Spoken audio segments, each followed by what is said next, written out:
I mean, I'm glad that like games like this exist, like GTA and like Red Dead and everything, because like they're such good like they're such well-designed, detailed open world games. You can actually do this, and like people can actually have like a competition. Like I really don't think you can do this in other open world titles for sure. Like especially with like the general lack of fucks given by the industry in that regard.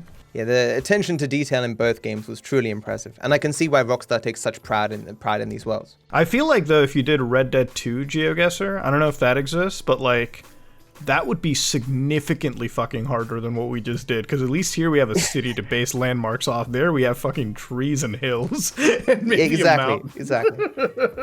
I'm willing to concede immediately that you'd beat me. On Red Dead? Oh yeah, definitely. Oh, well, I mean, with the way you describe how much you enjoy this game, I'm sure I'd have a fighting chance. Absolutely. It's funny because I have vocally said that I wasn't particularly I didn't particularly love Red Dead 2, and so whenever anyone of any note whispers Red Dead 2 is a good game, I get like 700 clips like, oh look, Mudahar's saying Red Dead 2 is amazing, and I'm like, oh god. I mean, hey, it's a very long and drawn out game, so I'm just gonna put it out there, like it's not a game you want to start off with if like you want to experience like a game. I'm gonna say Red Dead's more of like a movie, and it is what it is. Like that's where I particularly like have a fondness for it. But if you ask me what my favorite like single player experience from Rockstar is still, I'm gonna have to say GTA 5, just because I think this, like GTA 5 is basically one of my favorite movies, like Heat, just in a video game form. So I always love playing it. I mean, to this day, I still drive around Los Santos and I'm still blown away by like the world simulation and everything. So it's like, that's where I'm going to put it at. Red Dead is like, it's like Uncharted for me, you know, like I'll play it, but it's not like I'm particularly enamored with how wide open the open world is. Because in reality, it is very cumbersome. I'll admit every time that Red Dead 2 is a beautiful looking game and appealed to a lot of people. And and for what it was trying to do, it probably did it very well.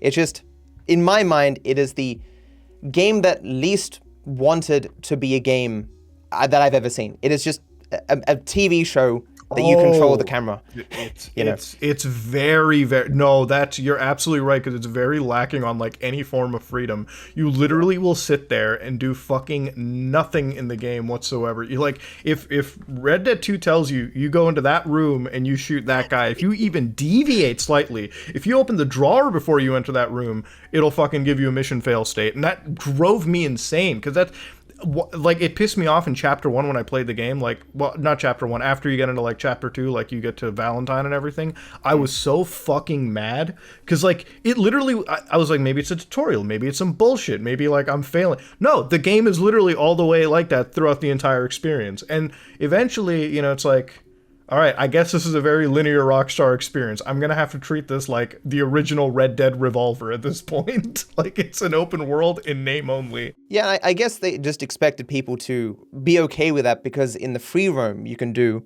whatever you want and go wherever. And you have that freedom there. But it just wasn't the same for me. Do you really in the open world, though? Like, every time I tried doing, like, outlaw shit in Red Dead 2, I feel like I was so heavily penalized for doing even the slightest thing. Like, I could mug somebody, immediate fucking $5 bounty. You literally could not make money being a criminal in Red Dead 2. You had to literally hunt, skin, and fish in order to make a dime in that game single player. And it felt like every time I was riding around on my horse through an open field, the horse would hit a pebble and break his leg. And I'm like, come on, man. I want to have the wind in my head. Realistic. Yeah, I agree. It does not need to be that real. It was the horse mechanic. And also, it's like, it's the one game where like you're driving the horse and it's like you try to make a left turn. You got to have like a good 100 meters before you can make that turn. Otherwise, I hit so many trees, man. So many trees.